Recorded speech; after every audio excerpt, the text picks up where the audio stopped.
Today I'm going to show you how you can manage your Fire device using the remote from your TV.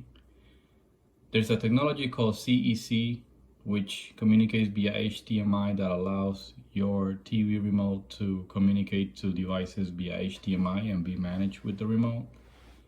So what you need to do is you need to go to your TV settings, and again, your brand might be different than mine. So I have a 2018 Insignia.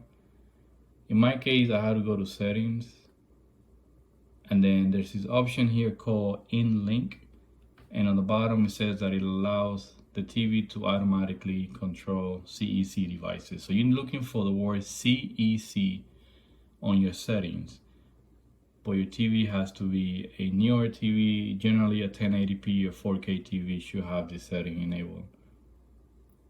So I went to the settings, I enabled everything on, and then I went to my device list and I was able to see my Fire TV. From here, if I exit the menu, now I'm gonna move around with the TV remote and it looks like it's working. Now, on the Fire device, there's also a settings for CEC. So if you go to settings, display and sounds,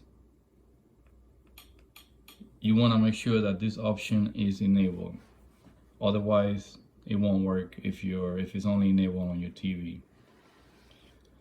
All right, so if you don't have a compatible remote, or if you lost your remote and you're trying to manage the Fire device, I'm gonna put a link on my description from another video I made using your phone, so you can manage the Fire device using your phone.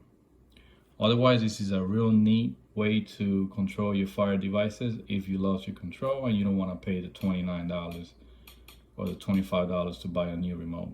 And this works just fine. You could play, forward, stop, whatever you want to do. And again, make sure that you enable CEC on your device. Well, thank you for watching this video. If you have any questions, leave your comment below and please subscribe.